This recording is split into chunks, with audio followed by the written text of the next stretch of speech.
Hey guys, welcome back to one stop biology. तो आज हम पढ़ने वाले हैं angiosperms, right.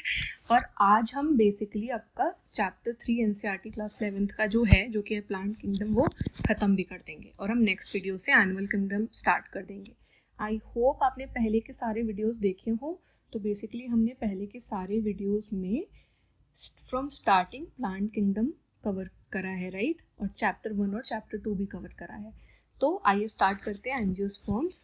Basically angiosperms gymnosperms ऐसा नहीं है। जिम्नोस्पर्म्स में क्या होता है, जिम्नोस्पर्म्स में ओव्यूल्स जो होते हैं, ये सीड जो होता है वो नेकेड होता है, right. So unlike gymnosperms, angiosperms जिनको हम फ्लावरिंग प्लांट्स भी बोलते हैं, इनके केसेस में ओव्यूल्स जो हैं वो डेवलप होते हैं स्पेशलाइज्ड स्ट्रक्चर्स में, जिनको कहते हैं फ्लावर्स, ठीक है। तो इनको कहते हैं फ्लावर्स। और जो सीड्स हैं वो इनक्लोज्ड होते हैं फ्रूट्स से, राइट। सो सीड्स नेकेड नहीं होते हैं, वो इनक्लोज्ड होते हैं फ्रूट से। अब जो एंजियोस्पर्म्स हैं वो एक्सेप्शनली बहुत ही ज़्यादा बड़ा ग्रुप है प्लांट्स का, जो बहुत सारे तरीके के हैबिटेट्स में रहते हैं। तो आपको फ्लावरिंग प्लांट्स इसकी वजह से हर जगह मिल जाएंगे, राइट। आप कहीं भी जाइए, आप हिली एरिया में जाइए, आप डेजर्ट्स में जाइए, कहीं भी आपको फ्लावर्स तो दिख ही जाएंगे, चाहे वो कैक्टस के ऊपर ही क्यों ना हो, ठीक है। और अब जो इनका रेंज भी, जब इतना ज़्यादा वैरायटी है तो रेंज भी बहुत वेरी करता है।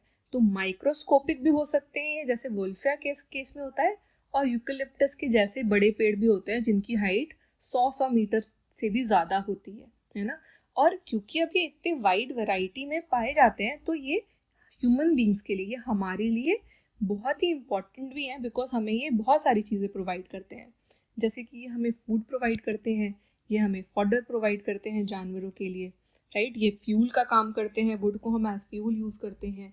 ये मेडिसिनल भी होते हैं, और बहुत सारे ऐसे कमर्शियल पर्पस के लिए भी हम उनको यूज़ करते हैं, ठीक है।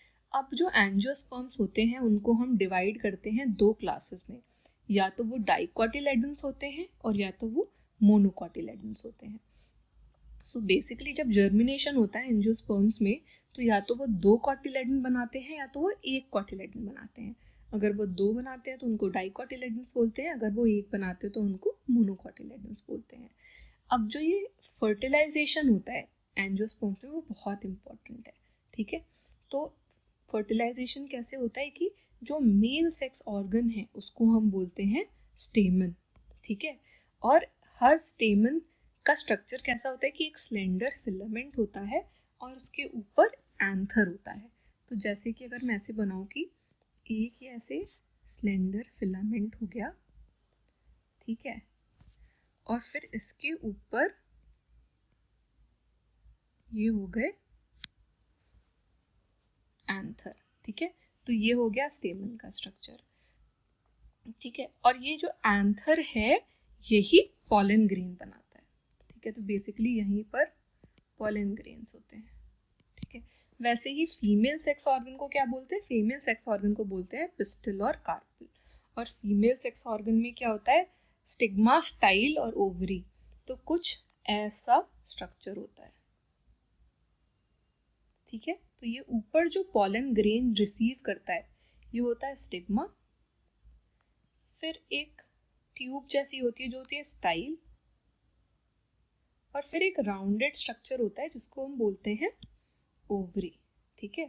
तो और इसके अंदर ही जो है हमारा होता है एग, ठीक है।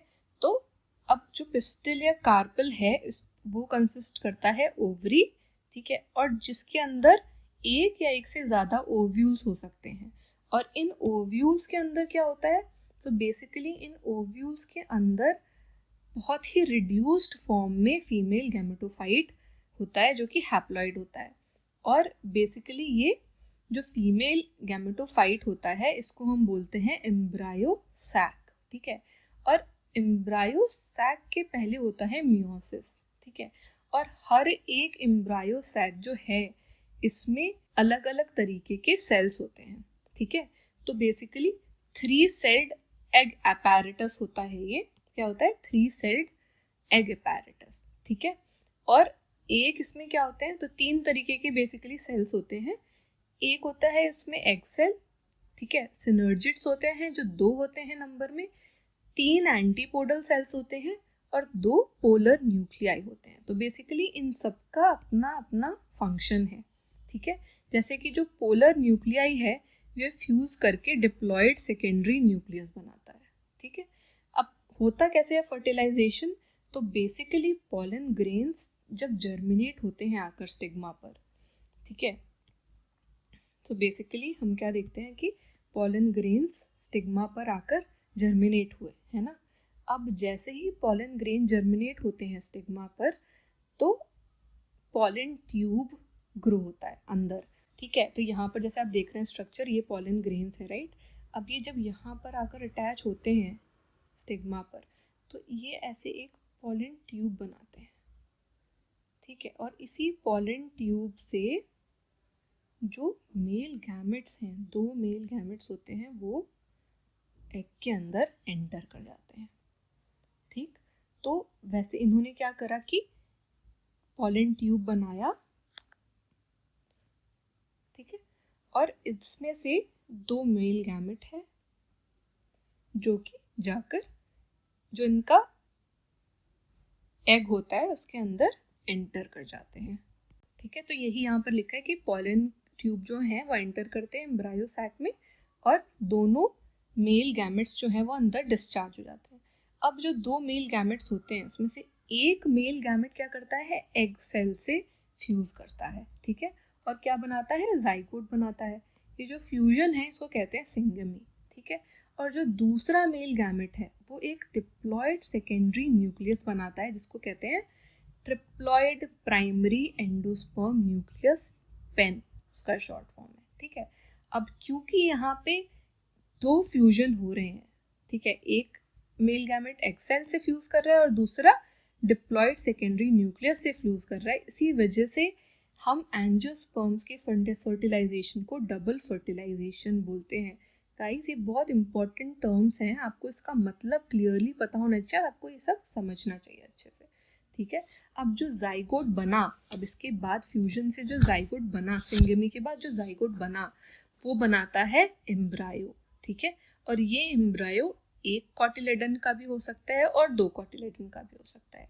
अब दूसरी चीज जो पेन बन रहा है, राइट, जो प्राइमरी एंडोस्पर्म न्यूक्लियस बन रहा है वो डेवलप करता है एंडोस्पर्म में, और क्या इसका फंक्शन क्या है, ये नरिशमेंट प्रोवाइड करता है जो हमारा एम्ब्रायो है उसको, ठीक है। और वैसे ही सिनर्जिड्स और एंटीपोडल सेल्स, ठीक है, तो 2 और है सिनर्जिड्स और एंटीपोडल सेल्स, वो डीजनरेट कर जाते हैं फर्टिलाइजेशन के बाद, ठीक है।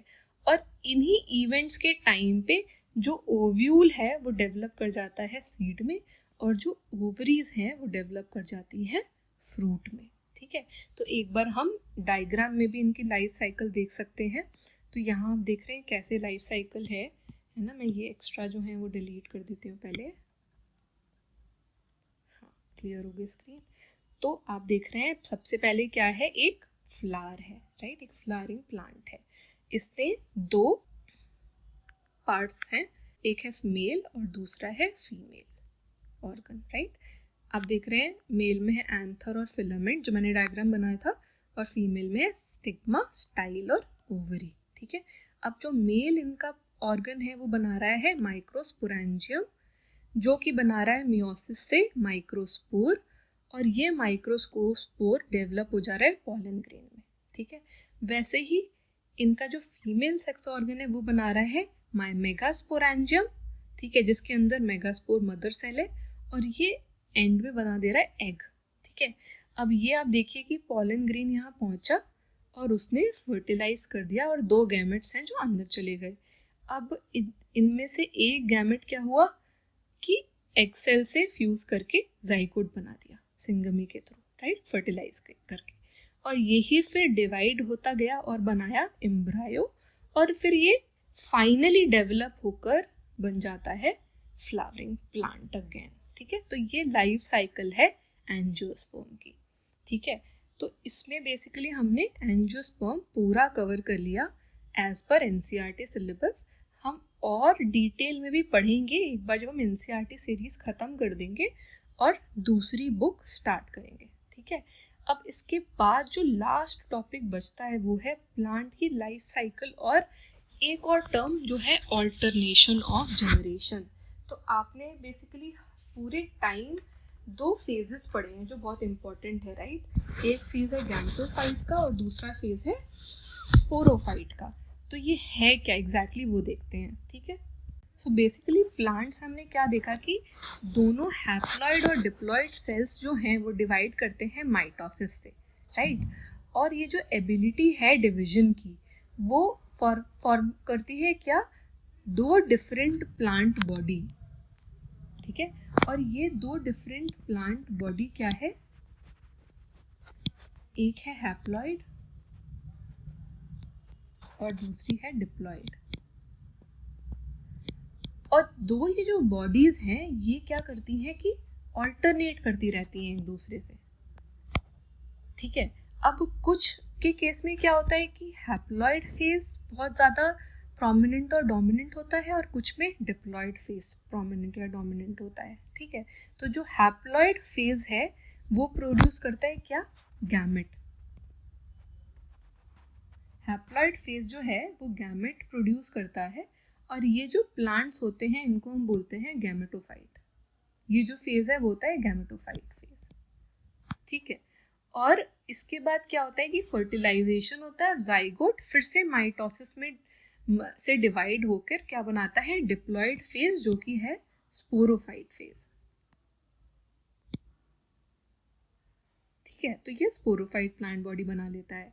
अब फिर से इनसे हैप्लॉइड स्पोर्स बनते हैं जो फिर मियोसिस से डिवाइड होकर फिर से प्लांट बॉडी में मियोसिस से डिवाइड होते हैं और फिर माइटोसिस से डिवाइड करके फिर से हैप्लॉइड प्लांट बॉडी या गैमेटोफिटिक फेज बनाते हैं, ठीक है। तो जो लाइफ साइकिल होती है सेक्सुअली रिप्रोड्यूसिंग प्लांट्स की वो ऐसे ही ऑल्टरनेट करती रहती है ये दोनों जनरेशन्स के बीच में, और इसीलिए इसको हम कहते हैं ऑल्टरनेशन ऑफ जनरेशन बिटवीन क्या, एक तो गैमेट जो कि हैप्लॉइड गैमेटोफाइट बना रहा है और दूसरा स्पोर जो कि डिप्लॉइड स्पोरोफाइट बना रहा है, ठीक है। अब डिफरेंट प्लांट ग्रुप्स जो हैं वो इस उनके जो डिवीजन का पैटर्न है उसके अकॉर्डिंग अलग अलग फेजेस में डिवाइड कर दिए गए, ठीक है। तो जो पहला फेज है वो है ये, ठीक है, और इसको हम बोलते हैं हैप्लॉन्टिक फेज, ठीक है। तो इस केस में क्या होता है कि जो स्पोरोफिटिक जनरेशन है वो वन सेल्ड जाइगोट से रिप्रेजेंट की जाती है और कोई फ्री लिविंग स्पोरोफाइट्स नहीं होते हैं, ठीक है। तो जाइगोट जब मियोसिस होता है तो वो क्या बनाता है, हैप्लॉइड स्पोर्स, और ये हैप्लॉइड स्पोर्स माइटोटिकली डिवाइड करते हैं, मतलब माइटोसिस से डिवाइड करके गैमेटोफाइट बना देते हैं। अब ये जो गैमेटोफिटिक फेज है ये डोमिनेंट फोटोसिंथेटिक फेज होता है, ठीक है, और फ्री लिविंग गैमेटोफाइट होता है प्लांट। तो इसी वजह से क्योंकि ये हैप्लॉइड फेज होता है गैमेटोफिटिक, इसी वजह से इस लाइफ साइकिल को हम बोलते हैं हैप्लॉन्टिक।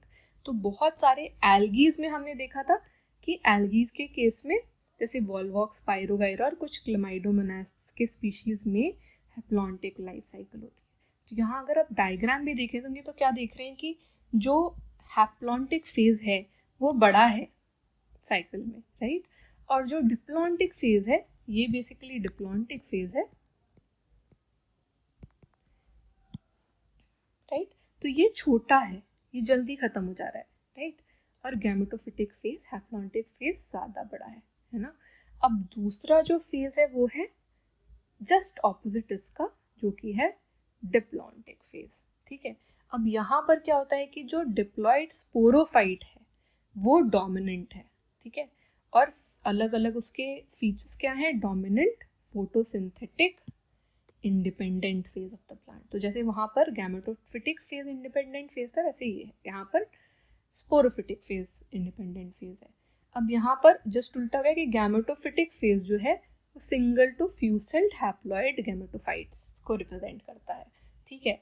तो जितने भी सीड बेयरिंग प्लांट्स होते हैं जैसे कि जिम्नोस्पर्म्स और एंजियोस्पर्म्स वो क्या फॉलो करते हैं, वो फॉलो करते हैं डिप्लॉन्टिक लाइफ साइकिल, ठीक है। अगर आप इसका स्ट्रक्चर देखेंगे तो जस्ट ऑपोजिट है। यहाँ पर क्या हो रहा है कि जो डिप्लॉन्टिक फेज है है ना, जो डिप्लॉन्टिक फेज है वो बड़ा है। तो आप देख रहे हैं जाइगोट बना रहा है, जाइगोट के बाद पूरा स्पोरोफिटिक फेज चल रहा है तब तक जब तक कि वापस से गैमेटोजेनेसिस ना हो जाए, जब तक वापस से गैमेट्स ना बन जाए जो कि फिर से गैमेटोफिटिक फेज बना देते हैं। तो यहाँ पर बेसिकली ये हैप्लॉइड फेज है।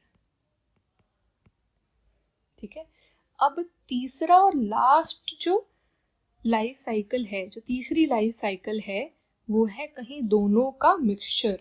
और ये किन में होता है, जो ब्रायोफाइट्स और टेरिडोफाइट्स होते हैं ना, वो फॉलो करते हैं ये, जिसको हम बोलते हैं हैप्लोडिप्लॉन्टिक।